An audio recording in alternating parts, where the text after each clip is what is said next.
On behalf of the Department of Community Development, Family and Humanitarian Affairs, I wish to extend a hearty welcome to each and every one of you to our information session this evening entitled the Community Council Pilot Project. Of course, I want to also offer our apologies because our department head, Ms. Chantal Kunavel George, is away, but of course she would have loved to be here to welcome each and every one of you.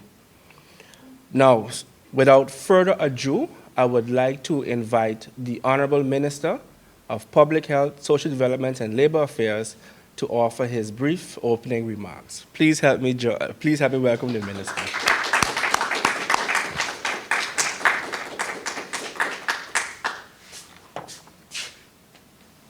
Blessed evening, everyone.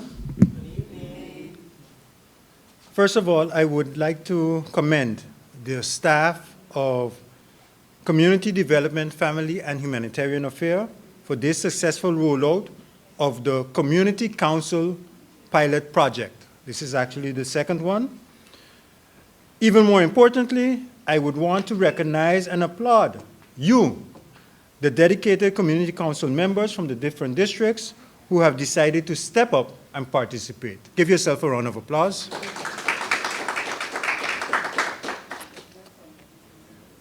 Active community councils are not just important, they are essential. You help keep citizens connected, informed, and united. As councils, you provide a platform for residents to raise their concerns, advocate for the vulnerable, and ensure that your communities are not left out of broader decision-making processes. As a community council, you also play a critical role in solving local problems, building partnership and creating opportunities, whether it's organizing cleanup campaigns, supporting local businesses, or responding during emergency. I see you as a frontline essential organization on so many different levels. You empower people, and more specifically, you empower your community. The vital role of a community council was especially evident during times of crisis, such as hurricanes and the COVID-19 pandemic. As a former VKS officer currently on leave that served in several natural and man-made disasters and the pandemic, I can testify that the districts where there were active, fair, and properly functioning community centers providing assistance were more easier and more effective. In addition, these moments show us the urgent need for clear guidelines and support systems to help councils provide support to their community efficiently and effectively. As community councils, your work extends beyond the emergencies. Community councils offer a space for civic engagement, especially for those facing social and economic challenges. You give people a voice and a seat at the table. Research and global experience confirm what we already know. Strong, active communities, councils, bring people together, build trust in local leadership, and lead to better and more responsive public service. More importantly to me, and this is something, when I say it's important to me, I want you to understand it is. It's not something I'm just saying, but it helps build patriotism.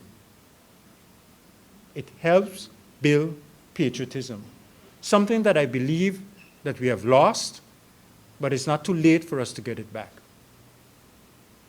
When communities are truly involved, governance is a lot more easier. It helps for everyone to be more inclusive, effective, and sustainable. That is why, as Minister of VSA, I support the ministry in its commitment to continue supporting and investing in the community councils. Because when the community has a voice, the community strives. And when the community strives, St. Martin strives. I believe you all signed up to be part of the community council because you want to make a difference. I believe you all sign up because you know you can make a difference. And I also have that faith in you. We are, as government, is going to give you the tools that you need in order to make that difference. I'm not looking for collaboration. I'm looking for a partnership. And that partnership, I expect to find it in you.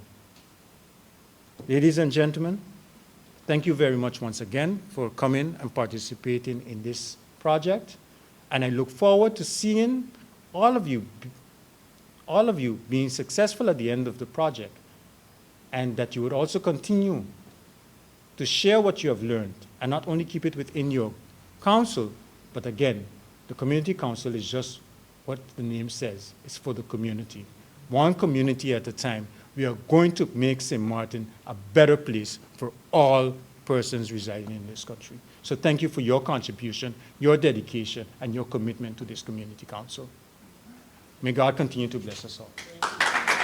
So at this particular time, we are going to give a short presentation about the Community Council pilot project.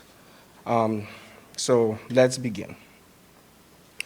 St. Martin's socioeconomic landscape is constantly evolving because of the shifting needs of its growing population.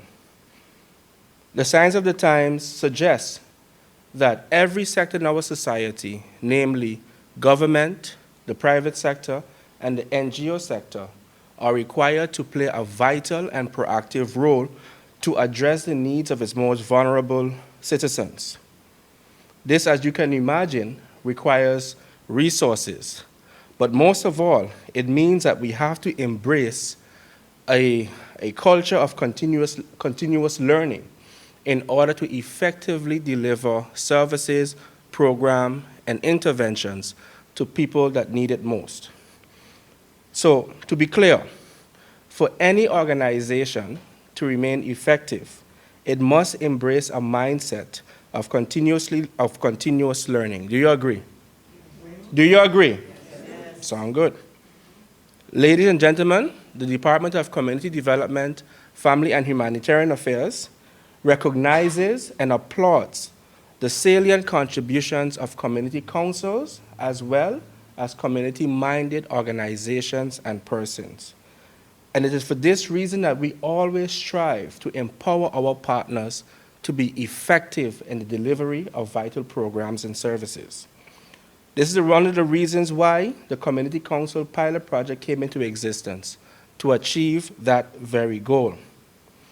The project started in October 2023, and it was divided into 2 phases.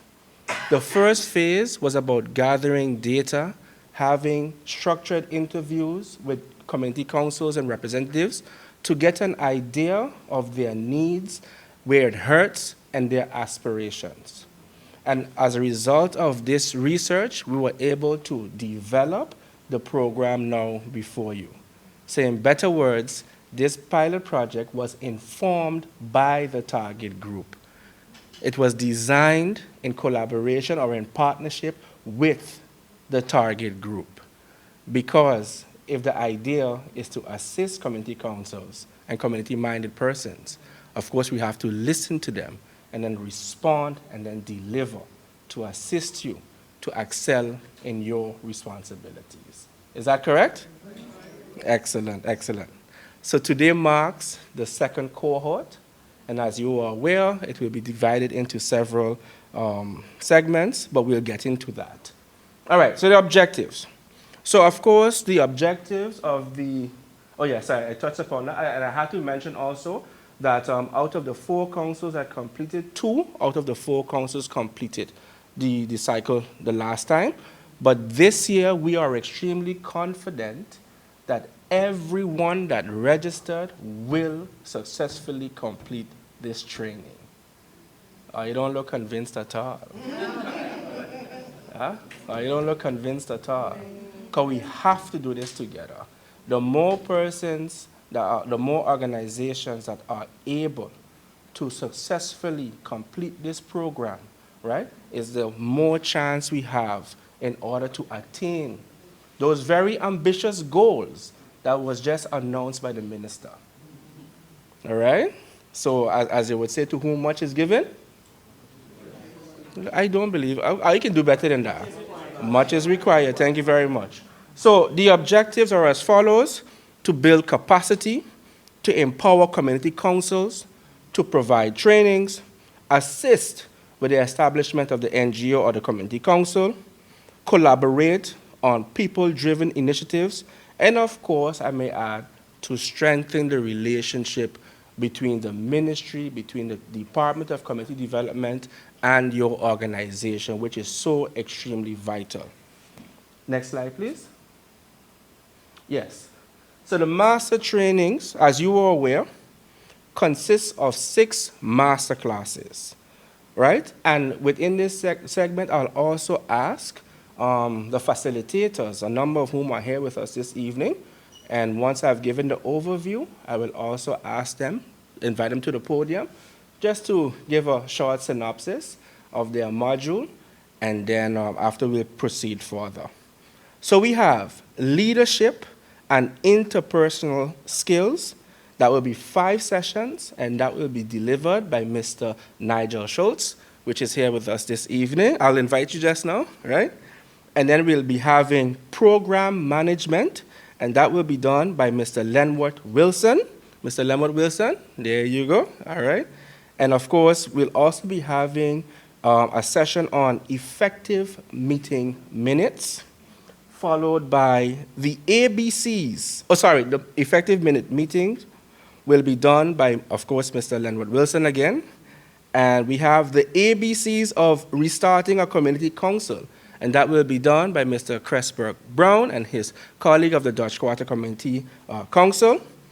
And then we have effective communications and social media management, will be done by my colleague, Mr. Kevin James. And of course, we'll be having a session on subsidy ordinance, and that will be delivered by the department. Okay? So at this time, I would like to invite Mr. Nigel Schultz just to introduce himself and give a teaser of what you can expect. Okay, Mr. Schultz? My name is Nigel Schultz. What should I say? I'm a Caribbean man. I think I'm a Caribbean man. I studied at the University of the West Indies. That's where I did my master's in public sector management. Before that, I have my bachelor's degree from Andrews University from the United States, after which I decided, after the teachers told me I wouldn't be nothing much, I decided to study to become a guidance counselor. So as a guidance counselor, I realized there were upward mobility. So that's why I studied my master's in public sector management to be the head of the guidance unit in Trinidad and Tobago. As a result, a friend of mine brought a few St. Martiners to Trinidad, and I took one wine, and that's the reason why I'm here. So now I'm a part of St. Martin.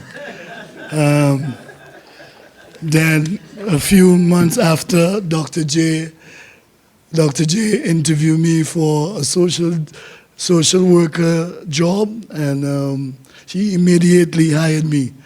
After which, Ministry of MLC, Ms. Lally Center, interviewed me as well a few years after, and now I'm the pedagogic. The truth is, I really studied because I was admiring one of my cousins, and he told me, Nigel, do you want girlfriends? Do you want women? And I told him no. He said, you lie. And he said, study. And since that day, I'm studying. Up to this day, I'm studying. So I enjoy meeting people. I see the minister is here.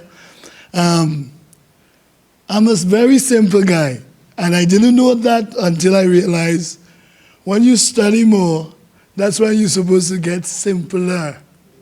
So the funny part is, I'm a pedagogic in MLC, and the ministers and all the policy makers, they don't know I have my master's in public sector management in terms of making policies, assessing, implementing, a lot of collaborating, and also I can even give recommendations. But quietly I sit down with them, and just the other day I just blew out one of them. Blow out in Trinidad terms mean you just pull them up. Because he asked the question, what can I do for MLC? And then everybody talking, and then they say, Nigel, you don't want to tell the man the truth? And then I said, respectfully, as a policymaker, you should know what policy has you changed for the past 3 to 4 years and how effective it was. And if you can't tell me you changed any policy, then why ask us? And why are you in the job? Well, when he heard that, he started shaking his head because you were asking us, what can you do for MLC? And you're a policymaker. Excuse me? What have you done for MLC? And this is, I wanted to ask a lot of them who are in position, what have you done in the position that you're in to make that change? And don't forget, whatever change you want to see, it starts with you. So I'm looking forward to meeting the class. And by the way, we have lots of energetic things to do. It's a pleasure being invited to participate in this training program for the community councils. My background, some of you may know, I'm from the lovely island of Jamaica, but I've lived in St. Martin for over 20 years. It's home. I've invested more time and energy into this, my second home, than I've been privileged to do in my first home. And so with my entire family being here and having also the privilege of being married to a daughter of the soil, I have extra incentive to invest in the development of our community. I've spent most of my adult years in youth and community development, from things such as right here at the University of St. Martin, being the president of the Student Government Association for a couple of terms, also from the youth wing of Victorious Living Foundation. I was president of Youth to Extreme. Started my own foundation, Gifted Foundation, which focused on youth and community development as well. And now, thankfully, I'm working what I consider my dream job. I'm primarily a consultant for youth and community development in general, but my dream job for the past 4.5 years, my main occupation has been a youth advocate, working on youth participation with UNICEF Netherlands. And when invited, I have a long-standing relationship with the Department of Community Development and Family and Humanitarian Affairs. I got it. We're providing technical support and trainings, and so I was, again, honored by the invitation to come and present to the community councils on these topics of program management and effective meeting minutes. As I said, just a teaser, just to underscore it, I will start off with the effective meeting minutes. In school, I was not the best note taker. I'm an auditory learner, and so my learning takes place when I engage with the instructor. I ask questions, answer questions, and as long as we're talking, I'm learning. But then I would remember even being here at the university, and I would sit in the science class over there at an instructor, Mr. Delroy Pierre, and he would give all these lessons, and I had my classmates sit next to me, and when it's study time, again, the talking is how I learn, and teaching. So I would sit with them and take their notes and teach during study time. And their notes, where I had 5 lines, they had 5 pages. And so as much as I could rely on my memory and my learning, their good notes made it so much more effective. So I have an appreciation for effective note-taking. And then through my work with the NGO sector, I've developed even so much more than appreciation for not just the legal purpose of effective minutes, but also the practical purposes of effective minutes. On one hand, you probably get tired of it in your community councils, why you have to take these meetings. Some people even read the minutes every meeting, and you probably get a little, disgusted by it. But it has good purpose, and so we want to make sure that we underscore how practical it is, and when you do it right. And then program management, I think that's a cornerstone of what you're doing. I heard the announcement of this as a pilot project, and I know sometimes we get jaded by the whole projects and pilots, and we want to implement programs, something that is more sustainable.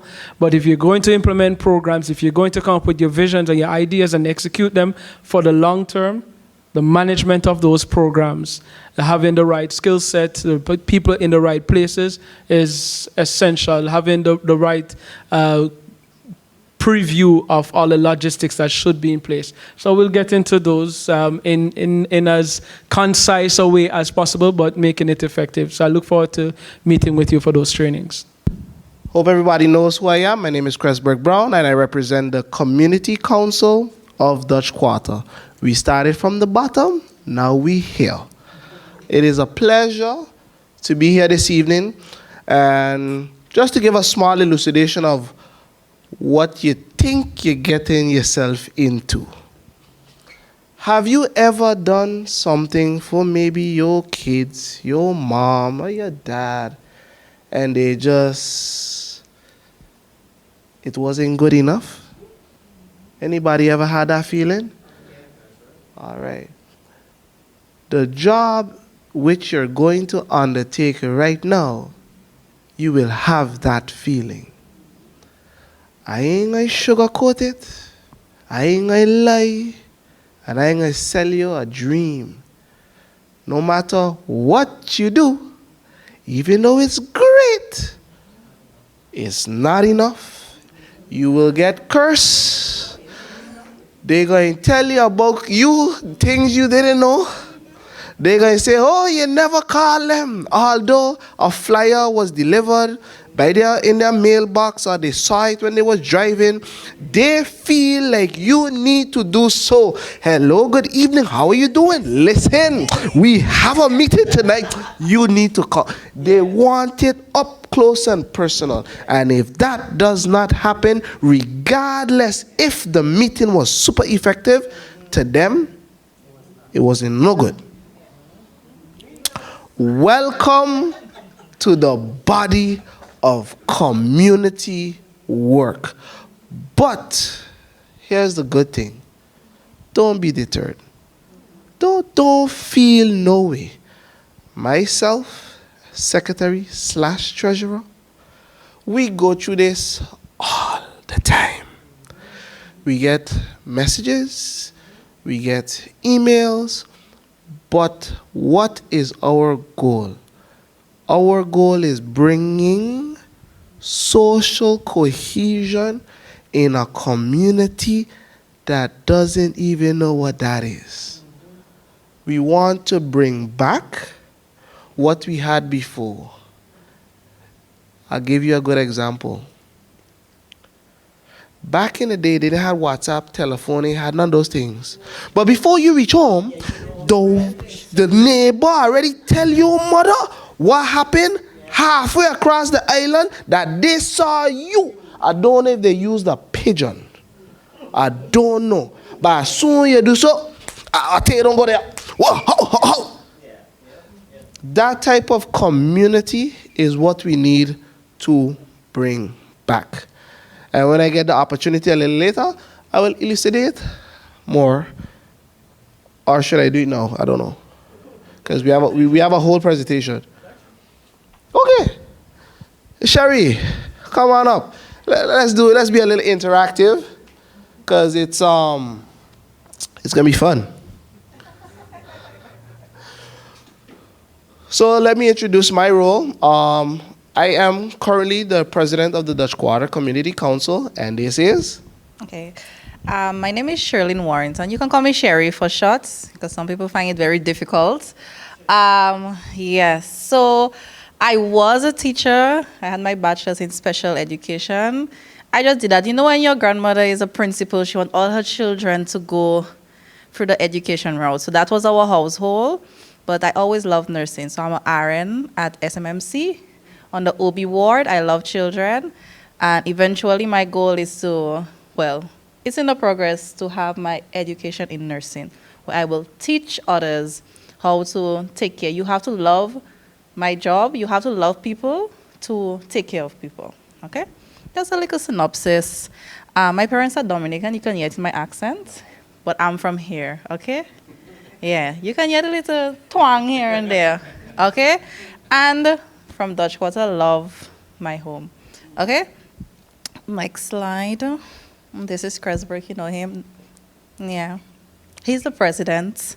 Oh, I am the treasurer / secretary / vice president / because I have a little OCD. When I say I want to get something done, you're going to get it done, okay? So you can ask him. I'm on their backs. I have tasks, I have dates, you have to accomplish it, and we have to get it done. When you join the council, it's going to be difficult. You have to be strong, and you have to have a team. Although you might have a team that you will give somebody a task, always have behind your head, I have to do that task. You might say, you know, Mr. Wilson, your task is to contact SZV, but at the back of your head, you have to remember, I have to contact SZV. Because, you know, it sounds bad, but you have to have that, how I can say it, that drive. Because at the end, you want to see something accomplished, okay? And you have to love your community. If you don't love your community, trust me, it's not going to, it ain't gonna happen. Okay, so this is Kresberg, our president. He does everything I tell him to do. So yeah, next slide. Yes, so a lot of times everybody take a look at our Facebook, they see a lot of things happening in the Dutch Quarter and they're like, oh wow, we're on top of things. Yes, we are. Bingo, I think everybody know that lovely gentleman, the cook-up, Miss Vero, Miss Christine, movie night, community center. The last thing we did was the road sign project. So we try our best to do a lot. This is the glitz and the glamour. But in order to get these things done, you need that drive. And somebody who could tell you what to do, when to do it, and how to get it done. If you don't have the why, don't start. It's that simple. Why did I start? I grew up in Dutch Quarter. Ain't nobody could tell me nothing about Dutch Quarter. Neighbor string buried in Dutch Quarter. I know Dutch Quarter. I could close my eyes and I could tell you where you need to go to get whatever you need. And I have, together with a lady I take a wine on, you know what I mean? We got two lovely boys. Boys are very easily influenced. Hands down. With the stigma in Dutch Quarter, I can't lock them up. I can't keep them inside. They will eventually break out and go outside. They're cousins on bikes all day. I can't stop them. Because you make your kids, you don't make their mind. The fact of the why was for me, I want to change my environment. Because if I could change the environment, we produce better products. And I had to start somewhere. Why not the community council? Where people could see, you can see me, I am trying, I went away, yes, he went away and he studied, they good, they ain't gotta worry about nothing. No, I gave back. I gave back, I try. Because the most important thing is to try. My mother always told me, once you start, you're going to finish. So if I start, or if Sherry starts, or if Kevin starts, or Mr. Arunda starts, if somebody start the movement, one day that vision will be accomplished. So, why? We all came together and we was like, but we ain't hearing nothing about the council no more. What should we do?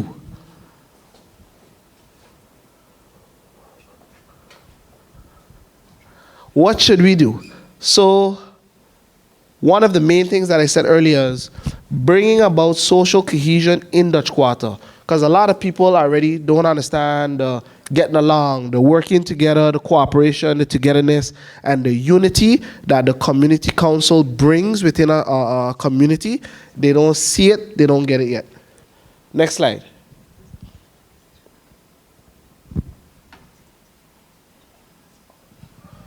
Okay, and we're gonna continue part 2 on the how later on. So I'll give back the floor to Mr. Arida. I work with the Department of Community Development, Family and Humanitarian Affairs. The minister is here. We're going to make that name shorter.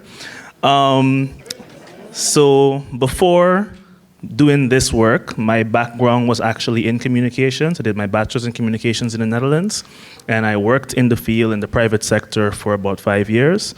And all the while I had been doing work in the community. I had been on the boards of foundations, managing projects. And so I've always been doing community development since I was a teenager. And spending enough time on St. Martin and working with nonprofits, trying to solve different challenges, I came to the realization that I didn't want that to be my hobby anymore. I didn't want it to be something I did in my free time. I wanted to give the lion's share of my day to that work, which is a challenging thing to do because there aren't many organizations where you can do that and earn a living doing it.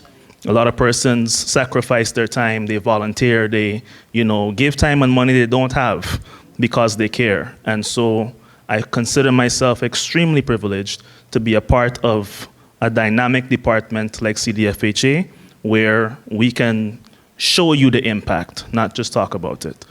And so it is my pleasure to be a part of this project and to support you. As I said, I believe in this. In my own community, we have Sucker Garden in the room right now. I live in Sucker Garden, only about 1 year, so I'm new. But I intend to be just as engaged. And of course, in my position, I'm able to now do that for all of the neighborhoods because St. Martin is small. You're going to find yourself in one of those neighborhoods. You're going to meet somebody from that neighborhood. We are the ones who are going to determine the kind of services that we get, the kind of life that we live. If our kids can walk safe on the street, we have to make that a reality for ourselves. And so one of the most important things that I've learned over the years doing programs is indeed communications. And that was my motivation for doing communications in the first place. It wasn't for profit. It was understanding that you have to be able to communicate your message clearly if you want to bring people together, if you want them to believe in something. And to be effective in communicating is going to avoid you putting a lot of time and effort putting together a wonderful program and then nobody shows up. Or nobody knows that you were doing it, so they didn't know they could have come to you to benefit from that service. And so in a nutshell, what I'm going to do is give you some of the tools and strategies where you can make sure that you inspire people, that you get the word out, and that you can bring people together to unite under whatever you're trying to accomplish.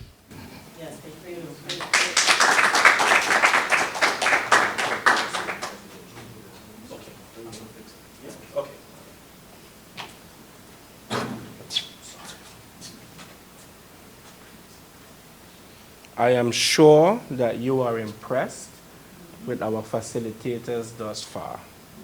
So I need you all to do us a huge favor and share with persons what you've experienced this evening and let them know what they missed. So we just have a little hiccup. Oh yes, one of the most important points, your attendance, right?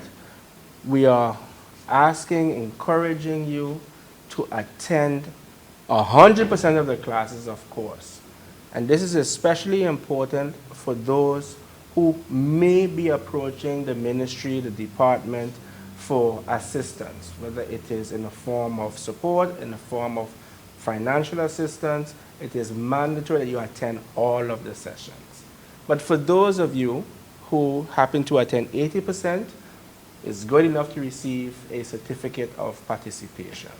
So we're really encouraging everyone to attend all of the sessions, not only because it meets the criteria, but because of the wealth of knowledge that you stand to gain. And I am sure, just by the teasers you've experienced this evening, you have recognized that the skills that you stand to gain can be transferred to your personal and professional life. I am sure you have recognized that. Yes? Okay, excellent, excellent. So we go ahead. So earlier we talked about offering assistance with helping the council to establish itself, right? So we get into it. So where it pertains to the notary, the chamber fees, becoming a legal entity, right? So once you've completed all of the sessions, then you would have placed yourself in a position to benefit from receiving assistance to cover these, let's call it the startup costs, when you are, establishing your organization. So these are some of the things you can look forward to. Next slide, please. Accountability and collaboration. So here's where our department and your organization will be working closely. So community engagement, when you have something going on in the community, we can always assist, whether for example, we have a community fund day, right? And the department and your organization can start out by planning it together in terms of mobilizing resources, in terms of engaging other communities to give your event the necessary boost that it would deserve, of course. Next slide. We always encourage organizations to develop a year plan. We cannot emphasize this enough, right? In the past, there were some organizations that would want to do a great initiative, but the amount of time they allowed for the planning did not allow it to come into fruition. So we always encourage persons to have that year plan so that the department knows what's coming up and how we would need to prepare ourselves to better assist and support what you're doing. So for example, we know Mango Fest coming. No, let me leave that. Let me leave the Mango Fest. Right? When it comes to the needs-based approach, as you all can imagine, and of course, I'm preaching to the choir right now, but data is a lifeblood of any organization, right? So when it comes to having conversations with groups in your community, it's always important to collect data to keep your hand on the pulse. So not only to understand what's happening, but also for decision making, because your programs are definitely rooted in the day-to-day experiences of the communities you're trying to serve. So we always try to encourage a needs-based approach. What are the gaps in your community? Why is it happening? And what are some of the solutions? Asset mapping, this is a particular exercise, right, where you would identify assets in your community. And when we talk about assets, we don't need to complicate it too much, okay? A particular store could be an asset, a school is an asset, a church is an asset. And as community leaders, it is for you to envision how these particular assets can better serve your community in particular situations. So if we have, for example, God forbid, earthquakes or hurricanes, how could this school be used for X, Y, and Z? What role can the church play in food delivery and so forth? People are also assets. Having a clear inventory of the skills and competencies of persons in your community means that they can rely on each other instead of looking outside for support and assistance. So that's just an idea of what the asset mapping entails. And of course, we always encourage monitoring and evaluation because we need to know whether this particular intervention met its objective, right? That's why at the end of each session of the masterclass, my colleagues and I will be harassing you for your feedback because we have to show and prove to the minister that these master classes are making a significant impact in the lives of the attendees. Make sense? Thank you very much. And of course, as we said earlier, we believe in collaboration and support, right? Because more hands make lighter work.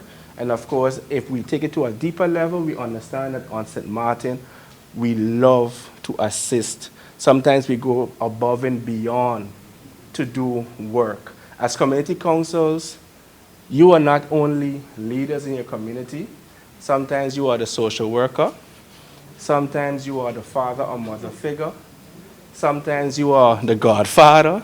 You fulfill, I mean, maybe I ain't talking to the right people in here because I ain't seen the reaction, right? But you all fulfill so many roles in this particular society. Don't ever underestimate, right, the impact, the lasting impact that you are making on people's hearts and minds on St. Martin. So we really believe in a collaboration and support. So that's why at times your inbox might be flooded by emails, asking for your opinion, asking for meetings, asking for your thoughts, because we are knowledge-driven. And based on that, we are able to have responsive interventions for our people that we want to serve together. So that wraps up. Oh, of course. So I just want to add something to what my colleague was sharing when we said people-driven year plan. The people are the greatest resource you have. We could give you buckets of money, but if the people don't believe in you, the people are not supporting you, you're not going to be accomplishing the goal because they're the ones you're going to want to serve. Many of you, all of you, I would think, you have full-time jobs, you have families, you have responsibilities. It's going to be a lot of work for you as just a council to serve your whole community. So it's very important to make sure the community is on board, that they believe in you. I would even go so far as to encourage you to have an election. Postulate yourself, make your case so that they choose you and accept you as their representatives. Because then when you call for a project, you can create a committee. You can empower those people to do it on their own behalf, to take pride in their own community, rather than you being the council and they're like, oh, I don't know what they're doing over there. They ain't my council. You understand? It needs to be people-driven. Find out what their vision is for their community, and then help them create that vision, and everyone will be on board.